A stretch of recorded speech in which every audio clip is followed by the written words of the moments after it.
രണ്ടാമത്തെ ഒരു കാര്യം എന്താന്ന് വെച്ചിട്ടുണ്ടെങ്കിൽ, ഈ കൃഷിക്കാര് അനുഭവിക്കുന്ന കാര്യങ്ങൾ അത് ചെറിയ പ്രശ്നങ്ങളല്ല. പ്രസാദ് അവർകൾ ഒരുപക്ഷെ മിനിസ്റ്റർ ആയതിന്റെ പേരിൽ അങ്ങയുടെ ചെവിട്ടിലേക്ക് എത്താനായിട്ട് ചില കാര്യങ്ങൾ എത്താൻ ഒരുപാട് വൈകും.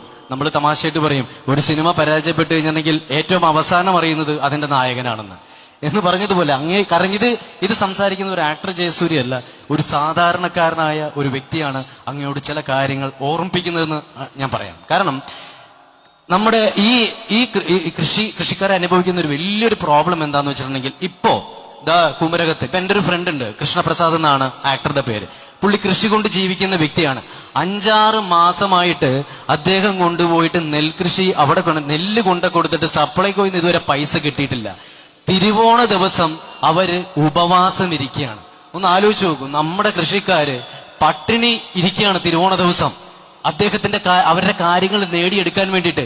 എന്തുകൊണ്ടാണ് ഉപവാസം എടുക്കുന്നതെന്നറിയോ? കാര്യം നടത്തിത്തരാൻ വേണ്ടിയിട്ടല്ല, അധികാരികളുടെ കണ്ണിലേക്ക് ഇത് എത്തിക്കാൻ വേണ്ടിയിട്ടാണ് അവർ കിടന്ന് കഷ്ടപ്പെടുന്നത്. അതുകൊണ്ടാണ് ഞാൻ അവർക്ക് വേണ്ടിയിട്ടാണ് സാർ ഞാനിത് സംസാരിക്കുന്നത്. ഒരിക്കലും വേറൊരു രീതിയിൽ ഇതിനെ കാണരുത്. പിന്നെ അദ്ദേഹം 1-2 പോയിന്റുകളോട് പറഞ്ഞത് എനിക്കൊന്നും പറയാനുണ്ട്. കാരണം അത് ചിലപ്പോൾ ഇവർക്ക് അവസരം കിട്ടിയെന്ന് വരില്ല. ഇവരുടെ ഒരു പ്രതിനിധിയായിട്ട് ഞാൻ സംസാരിക്കുന്നു. മറ്റൊന്നുമല്ല, അദ്ദേഹം പറഞ്ഞു, പുതിയ തലമുറയിലുള്ള ചെറുപ്പക്കാർക്ക് ഈ ഷർട്ടിൽ ചെളി പുരളുന്നതോ അതൊന്നും താല്പര്യമില്ല എന്നാണ് പറഞ്ഞത്.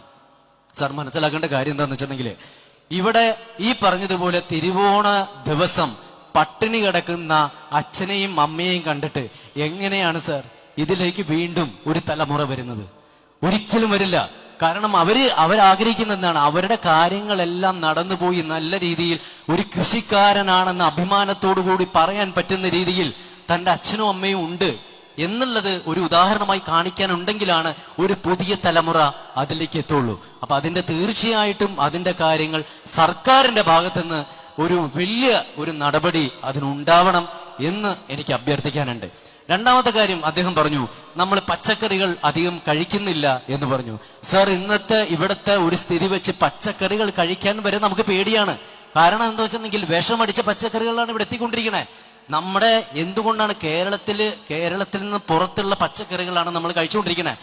അത് എന്ന് പറയുന്നത് വിഷമടിച്ച പച്ചക്കറികളാണ് പലതും വരുന്നത്. ഞാൻ പാലക്കാട് ഒരു സ്ഥലത്ത് പോയപ്പോഴത്തേക്കും അരിമില്ലി ചെന്ന് കഴിഞ്ഞപ്പോഴത്തേക്കും അരികള് നമ്മുടെ ഇവിടെ ഈ ബ്രാൻഡ് ഞാൻ കണ്ടിട്ടില്ല. അപ്പൊ ഞാൻ ഓണറോട് ചോദിച്ചു, ഇത് നമ്മൾ കണ്ടിട്ടില്ലല്ലോ ഇവിടെ. അത് ഇവിടെ നമ്മൾ സെയിലിനില്ല. ഞാൻ പറഞ്ഞു, പിന്നെ ഇത് പുറത്തേക്ക് ഉള്ളതാണ്, ഇത് ഫസ്റ്റ് ക്വാളിറ്റിയാണ്. എനിക്ക് അവിടെ നിന്നിട്ട് അത് കേരളത്തിലുള്ള നമുക്കാർക്കും ഫസ്റ്റ് ക്വാളിറ്റി കഴിക്കാനുള്ള യോഗ്യത ഇല്ലേ? നമ്മൾ പൈസ കൊടുത്തത് മേടിക്കില്ലേ? അപ്പൊ അയാൾ പറയുന്നത് എന്താന്ന് വെച്ചാ, ഇവിടെ ക്വാളിറ്റി ചെക്കിംഗ് ഇല്ല. അവിടെ എന്തെങ്കിലും ഒന്ന് കൊടുത്തു കഴിഞ്ഞിട്ടുണ്ടെങ്കിൽ അത് ക്വാളിറ്റി ചെക്കിംഗ് ഇല്ലാതെ വിടും. അപ്പൊ നമുക്ക് ഈ വക വിഷപ്പച്ചക്കറികളും സെക്കൻഡ് ക്വാളിറ്റിയും തേർഡ് ക്വാളിറ്റിയും അരി കഴിക്കേണ്ട ഗതികേടിലേക്ക് നമ്മൾ എത്തുകയാണ്. അപ്പോ അദ്ദേഹം പറഞ്ഞു, ഇവിടെ വലിയ ഇത്രയും കോടി രൂപയുടെ പദ്ധതികൾ വരുന്നുണ്ടെന്ന് പറഞ്ഞു. അതിൽ ഏറ്റവും വലിയ അഭിമാനം കൊള്ളുന്ന ആളുകൾ തന്നെയാണ് നമ്മൾ. പക്ഷേ ക്വാളിറ്റി ചെക്കിങ്ങിന് വേണ്ടിയിട്ടുള്ള ബേസിക് ആയിട്ടുള്ള ഒരു കാര്യമാണ് ആദ്യം ഇവിടെ വരേണ്ടത് എന്നാണ് എനിക്ക് തോന്നുന്നത്. കാരണം അങ്ങനെയാണെങ്കിൽ നമുക്ക് വിഷപ്പച്ചക്കറികളും വിഷപ്പച്ചക്കറികൾ കഴിക്കാതെ ക്വാളിറ്റി ആയിട്ടുള്ള ഭക്ഷണങ്ങൾ നമുക്കിവിടെ കഴിക്കാൻ പറ്റും. രാജീവേട്ടനെ പോലെയുള്ള വ്യക്തികൾ ഇത് ചെയ്തത് വളരെ അനുകരണീയമായ കാര്യമാണ്. കേരളത്തിലെ പല വ്യക്തികളും ഈ ഒരു കാര്യം കടമെടുത്തിട്ട് കണ്ടുപഠിച്ച് കേരളത്തിൽ മൊത്തം ചെയ്യണം എന്നാണ് എനിക്ക് തോന്നുന്നത്. എങ്കിൽ നല്ല ഹെൽത്തി ആയിട്ടുള്ള ശരീരത്തോടുകൂടി എന്താ പറയുക, കുറെ നാളും കൂടി നമുക്ക് ആരോഗ്യത്തോടു കൂടി ജീവിക്കാൻ പറ്റും. അങ്ങ് വേറെ തെറ്റിദ്ധരിക്കരുത്, ഇത് ഓർമ്മപ്പെടുത്തൽ മാത്രമാണ്. അങ്ങയുടെ വീട്ടിലേക്ക് എത്താൻ ചിലപ്പോൾ സമയമെടുക്കും. അതുകൊണ്ട് മാത്രമാണ് ഞാൻ ഇത് പറഞ്ഞത്. കാരണം അദ്ദേഹം ചിലപ്പോൾ ഇവൻ ഇതൊക്കെ അകത്തിരുന്ന് പറഞ്ഞാൽ പോരെ.